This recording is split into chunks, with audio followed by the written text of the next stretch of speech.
Welcome back to the IBFP. Here's your host, Boxing New. Fanboys, be advised, this video contains the absolute truth, may cause hurt feelings, and a need to thumbs down the video. The biggest lies and myths debunked. And let's just break it down honestly and objectively as possible. You know, the first one comes from Charles Barkley, and he states, Errol Spence is the cash cow king, but yet Canelo sold over 20,000 tickets. But somehow, Errol is the most watched and biggest cash cow in boxing there is. And you know, he's saying that's one of the biggest lies and myths. And we're going to back that up and support that with nothing but facts. I mean, you've seen even Eddie Hearn has come out and tweeted that Canelo Alvarez sold over 20,000 tickets on the first day of the pre-sale. So at the end of the day, this guy sold over 20,000 tickets on the first day of the pre-sale. Anybody denying this man is the face of boxing, any man denying that this guy is the cash cow king, you're absolutely an idiot, moron, and a dummy. That goes for Boxing Garbage Ego. That goes for Dante's Cheeseburger Nation. That goes for the whole garbage LDBC. That goes for Akai Garbage Truck Juice TV. That goes for all of those clowns. And at the end of the day, you know, Canelo Alvarez and Errol Spence, there's a major difference about who they're fighting and the tickets they're selling. I mean, look at it like this. Canelo Alvarez doesn't have big name US-based fighters to help sell these fights. No, these guys are from the UK. Canelo Alvarez is carrying these fights alone here, selling all of the tickets on his own merit. I mean, at the end of the day, most people don't know Billy Joe Saunders, Callum Smith, and yet he's still doing amazing numbers. On the other hand, Errol Spence Jr. is a homegrown kid from Texas, and he's using American-based names. Mikey Garcia, Sean Porter, Danny Garcia. He's using recognizable names to help sell those tickets. He needs help. Canelo does not. Not only that, Canelo Alvarez obviously dwarfs this guy in pay-per-view numbers all time compared to Errol Spence. Ticket sales all time compared to Errol Spence.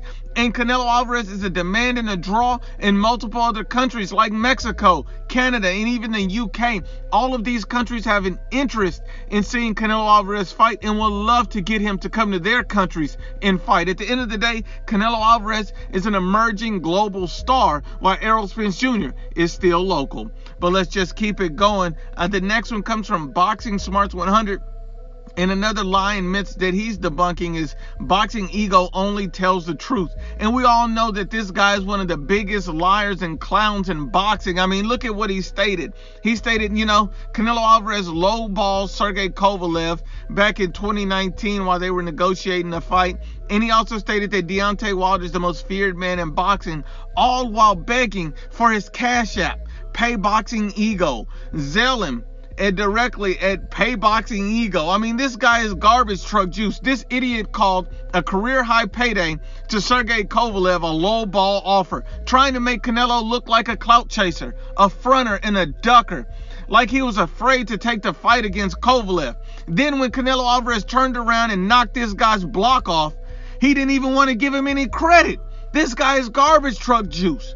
And then he's saying Deontay Wilder is the most feared man in boxing.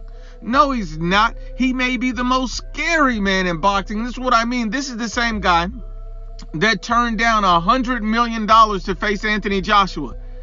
Anybody turning down that kind of money is a moron, idiot, and a dummy, because he turned down $100 million to get paid less to fight Tyson Fury to get his block knocked off. That makes no sense. And the most, feared man in boxing, if I have to put one up there, in the heavyweight division would have to be Anthony Joshua. If you look at everyone who's turned him down, you look at it, Tyson Fury turned down an offer to face Joshua, to face Deontay Wilder. Wilder turned down an offer to face Joshua. Adam Kwanaki turned down an offer to face Joshua. You've even seen Luis Ortiz turn down an offer to face Joshua. He had to sue Andy Ruiz Jr. to get him in the rematch because he didn't want to smoke again. Even Dillian White turned down the Anthony Joshua smoke. At the end of the day, if you had to say the most feared man in the heavyweight division would have to be Anthony Joshua. And these are facts and never feelings, because men lie, women lie, but the facts don't lie.